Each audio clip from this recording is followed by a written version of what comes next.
घर में होने दो, इससे आपके घर में डेंगू का और इस वक्त की बड़ी खबर का रुख कर लेते हैं। कुछ देर पहले अनंतनाग के टंगपावा में आपको इनकाउंटर होने की खबर दी थी और अपडेट के मुताबिक आपको बताते हुए चले कि एक आतंकी के ढेर होने की खबर मिल रही है। ऑपरेशन हालांकि जारी है। इलाके में मोबाइल इंटरनेट,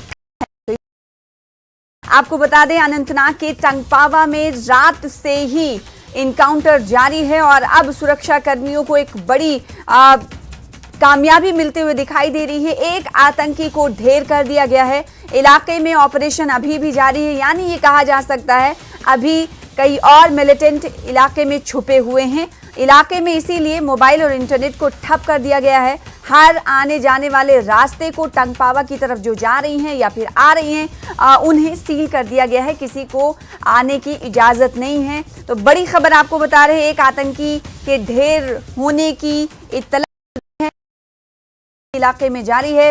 ये अनंतनाग के टंगपावा का इलाका है जो कि एक रिहायशी इलाका है और रिहायशी इलाके में एक घर में कहा जा रहा है कि इन आतंकियों ने पनाह ली, जिसके बाद रात में वक्फे से रुक कर फायरिंग का तबादला दोनों तरफ से हुआ और तभी से ये सर्च ऑपरेशन जारी है, इनकाउंटर जारी है। अब एक आतंकी के ढेर होने की खबर मिल रही है जो कि सुरक्षा बलों के लिए बड़ी कामयाबी मानी जा रही है। लेकिन अभी इस आतंकी के ढेर होने के बाद पहचान को लेकर जानकारी निकलकर सामने नहीं आ पाई है कि क्या ये आतंकी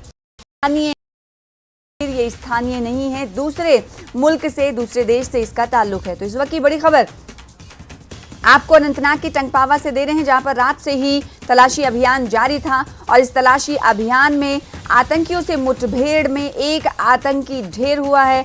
अभी भी ऑपरेशन जारी है। इसका मतलब ये कहा जा सकता है कि अभी भी कई और मिलिटेंट इलाके में घर में छुपे हुए हो सकते हैं, जिसे कॉर्डन ऑफ किया गया है। इलाके में आपको बता दें कि ताकि लॉ एंड ऑर्डर की सूरत हाल ना पैदा हो, इसीलिए मोबाइल इंटरनेट को ठप कर दिया गया है और किसी को इलाके में आने की इजाजत